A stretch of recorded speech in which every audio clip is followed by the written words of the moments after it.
Study IQ IAS, आपका selection हमारा mission. नमस्कार दोस्तों जैसा कि आप सब जानते हैं, बांग्लादेश की former prime minister Sheikh Hasina इस समय भारत में है और उनको एक सेफ जगह पर रखा हुआ है भारत सरकार ने। लेकिन आज उन्होंने अपने सपोर्टर से बातचीत की और मोहम्मद यूनुस को डायरेक्ट चेतावनी दी। उन्होंने कहा कि अल्लाह ने मुझे जिंदा रखा हुआ है किसी वजह से। आप देख सकते हो ये खबर, Allah kept me alive for a reason, I am coming. Sheikh Hasina ने साफ साफ कहा है और बहुत कुछ कहा है। इनफैक्ट ये तक कह दिया है कि बांग्लादेश इस समय टेररिस्ट कंट्री बन गया है। तो ये पूरा मामला है क्या, करंट कॉन्टेक्स्ट में हर एक पहलू को समझेंगे। चलिए आगे बढ़ते हैं, लेकिन उससे पहले आप सबको बता दूं, आप में से जो भी लोग यूपीएससी की प्रिपरेशन कर रहे हैं, हमारे बैचेस को अवेल कर सकते हैं। Don't forget to use this code Ankit live to get maximum discount. चलिए शुरुआत करते हैं। बेसिकली क्या है कि शेख हसीना है तो भारत में, लेकिन सोशल मीडिया के माध्यम से, अलग अलग प्लेटफॉर्म के माध्यम से अपने सपोर्टर से बातचीत करती रहती हैं। क्योंकि बांग्लादेश में ध्यान रखिएगा, शेख हसीना का अभी भी उनकी जो पार्टी है अवामी लीग, उनका काफी बड़ा बेस है और शेख हसीना के बहुत सारे सपोर्टर्स अभी भी बांग्लादेश में हैं और जो भी कुछ इस समय बांग्लादेश में हो रहा है ना, उनको बिल्कुल भी पसंद नहीं आ रहा। तो यहां पर उन्होंने अपने सपोर्टर से बातचीत की और मैसेज में यह कहा, she expressed a resolute intention to return to Bangladesh. मतलब उन्होंने कहा कि मैं बांग्लादेश जरूर वापस आऊंगी और जो भी लोग रिस्पॉन्सिबल हैं इस समय, जो भी कुछ किया जा रहा है हमारे पार्टी के साथ, उसका हम बदला लेंगे। मतलब वहां पर जस्टिस दिलाने की कोशिश करेंगे। Allah kept me alive for a reason, और उन्होंने कहा I will be coming back. Basically यहां पर मोहम्मद यूनुस को लेकर और जो उनकी सरकार है उसको लेकर उन्होंने क्या कहा, इसको ध्यान से समझिएगा। उन्होंने डायरेक्ट आरोप लगाया है कि मोहम्मद यूनुस ने बेसिकली अपना जो माइक्रो फाइनेंस इनिशिएटिव था उसको एक्सप्लॉइट किया है। देखो, आपको पता ही होगा, मोहम्मद यूनुस बेसिकली ये नोबेल प्राइज विनर है। और नोबेल प्राइज किस कॉन्टेक्स्ट में मिला था? बांग्लादेश में उन्होंने ग्रामीण बैंक जो स्टार्ट किया था, यहां पर बहुत सारे लोन्स वगैरह बांटे गए थे, काफी ज्यादा लोगों को मदद हुई, ऐसा कहा जाता है, और इसी के कॉन्टेक्स्ट में उनको नोबेल प्राइज मिलता है। यहां पर शेख हसीना ने आरोप लगाया है मोहम्मद यूनुस के ऊपर कि उन्होंने इसका गलत इस्तेमाल किया है अपने पर्सनल गेन के लिए, और कहा है कहीं ना कहीं इस समय जो इस समय बांग्लादेश में हो रहा है उसके पीछे पूरी तरह से मोहम्मद यूनुस जिम्मेदार हैं। उनका जो एम्बिशन था पावर ग्रैब करने का, वो यहां पर कर रहे हैं। साथ ही साथ उन्होंने एक और बड़ा आरोप लगाया। उन्होंने कहा कि छोटे छोटे लोगों को हाई इंटरेस्ट रेट पर लोन दिया जाता था और यहां पर जो भी फायदा वगैरह होता था वो मोहम्मद यूनुस उसका इस्तेमाल करते थे बाहर रहने में। ऑब्वियस सी बात है, वो बांग्लादेश के बाहर ही रहते थे, तो वो अपना लैविश लाइफ जीते थे इसके माध्यम से। Then developed a lust for power, फिर उनके अंदर कहीं ना कहीं पावर ग्रैब करने की इच्छा जगी और इसीलिए आज के डेट में बांग्लादेश का ये हाल है। और देखिए, बांग्लादेश को लेकर उन्होंने काफी कुछ कहा है। उन्होंने कहा है कि बांग्लादेश एक समय यहां पर मॉडल ऑफ डेवलपमेंट के तौर पर जाना जाता था। शेख हसीना के समय टेक्सटाइल हो गया, बहुत सारी जो चीजें हैं वो शेख हसीना ने डेवलप किया था। तो एक तरह से मॉडल ऑफ डेवलपमेंट की तरफ बांग्लादेश को देखा जा रहा था, लेकिन it has now turned into a terrorist country. जी हां, ये खुद शेख हसीना कह रही हैं। उनका कहना है कि बहुत सारे जो ग्रुप्स हैं, इंक्लूडिंग आवामी लीग के मेंबर्स, उनके पार्टी के members, law enforcement officers, lawyers, journalist, artist, इन सभी को बड़े स्तर पर टारगेट किया जा रहा है।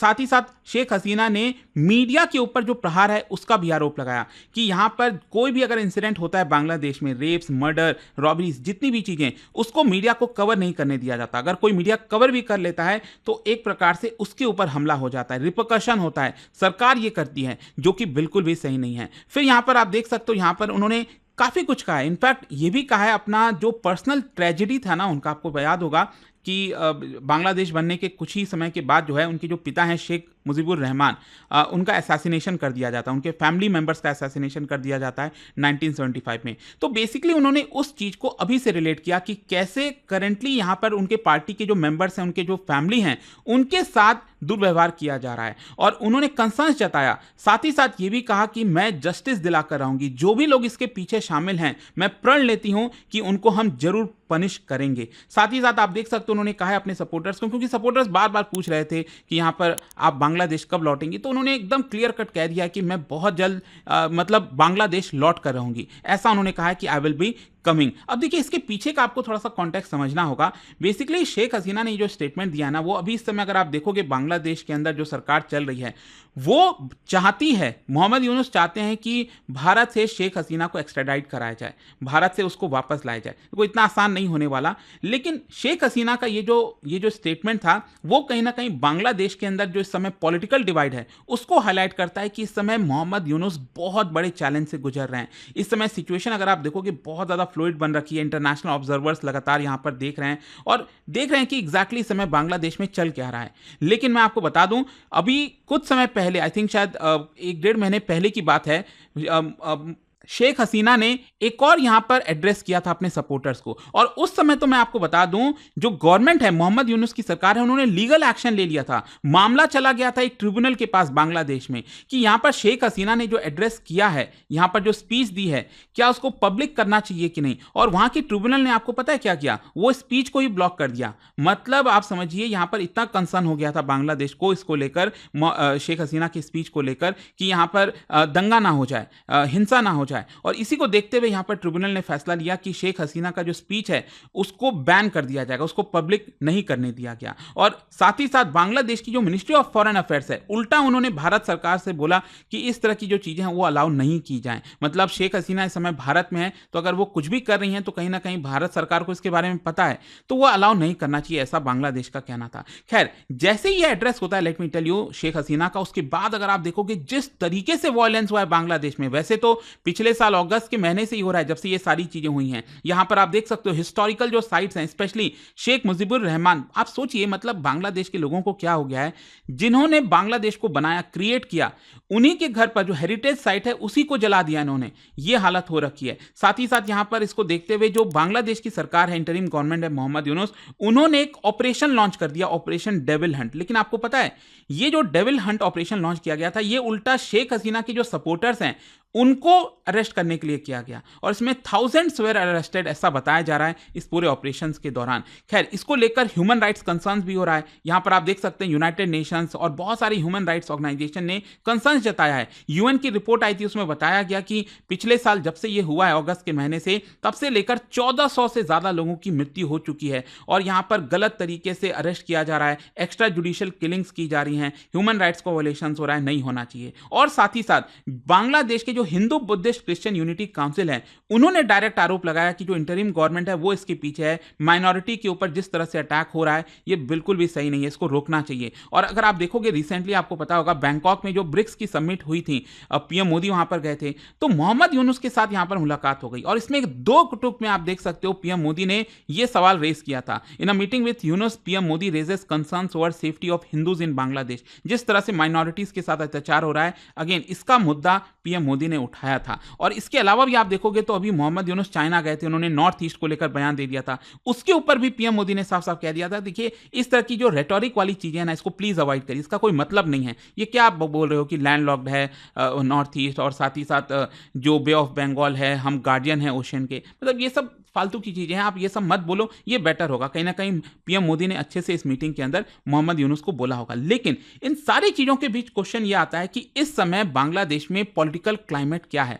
देखो मैं आपको बता दूं, अभी जो एक नई पार्टी फॉर्म हुई है बांग्लादेश के अंदर, जो स्टूडेंट लीडर्स हैं ना, जिन्होंने मदद किया मोहम्मद यूनुस को ताकि शेख हसीना को हटाया जा सके, तो जो पूरा प्रोटेस्ट वगैरह चल रहा था, उनके जो लीडर्स हैं, स्टूडेंट्स के जो लीडर्स हैं, उन्होंने यहां पर एक पार्टी बनाई है, नेशनल सिटीजन पार्टी। और वो चाहते हैं कि जो ट्रेडिशनल पावर है, शेख हसीना की जो पार्टी है अवामी लीग, खालिदा जिया की जो पार्टी है बीएनपी, उन सबको हटाकर लोग इनको चुने। तो देखना होगा, अगर मान लो इलेक्शन होता है और मान लीजिए लोग अगर इनको चुनते हैं, तो देखना होगा क्या होता है यहां पर। लेकिन इससे भी एक बहुत डेंजरस सिचुएशन क्रिएट हो रही है, जो एक्सट्रीमिस्ट एलिमेंट है वो इस पार्टी के अंदर आपको देखने को मिलेंगे। साथ ही साथ आप देख सकते हैं जो इंटरिम गवर्नमेंट है, उनको बहुत ज्यादा इकोनॉमिक चैलेंजेस फेस करना पड़ रहा है, लेबर स्ट्राइक हो रहा है, अनरेस्ट लगातार बना हुआ है। आई डोंट नो कैसे ये लोग निपटने वाले हैं। लेकिन मोहम्मद यूनुस की सरकार का कहना है कि देखिए हम बहुत सारी चीजें प्रॉमिस कर रहे हैं, और क्या है, इलेक्टोरल सिस्टम में रिफॉर्म लेकर आ रहे हैं, जो मिलिट्री और पुलिस फोर्सेज हैं उसको डीपॉलिटिसाइज कर रहे हैं, प्रेस और सिविल लिबर्टीज हम अलाउ कर रहे हैं। तो ये सारी चीजें उनका कहना है। जाहिर सी बात है ये सब कुछ हो तो नहीं रहा है,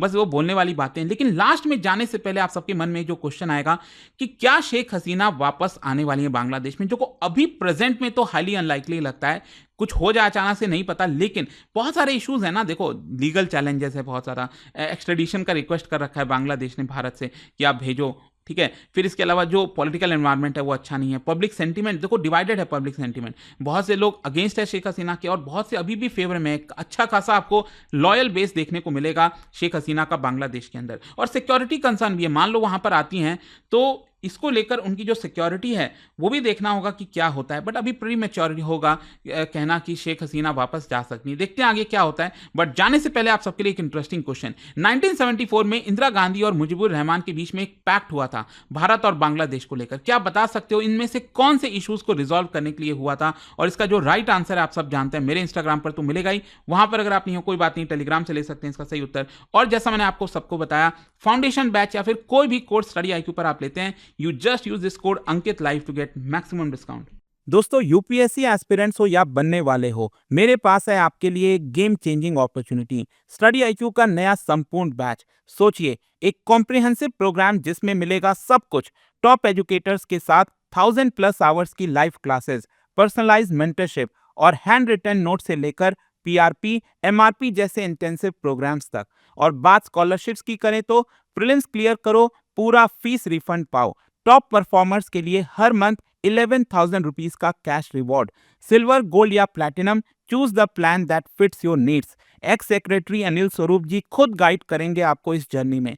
स्टडी IQ पर 2 करोड़ इंडियंस का ट्रस्ट है और अब संपूर्ण बैच के साथ आपका यूपीएससी ड्रीम भी होगा अचीव। आपको करना क्या है, कमेंट में दिए गए संपूर्ण बैच के लिंक पर क्लिक करें and once you click on buy now, आप देख सकते हो डिस्काउंट कोड्स। वहां पर टाइप कीजिए अंकित लाइव एंड आपको मिलेगा सबसे lowest price and your IAS journey starts here. Study IQ IAS, आपका सिलेक्शन हमारा मिशन।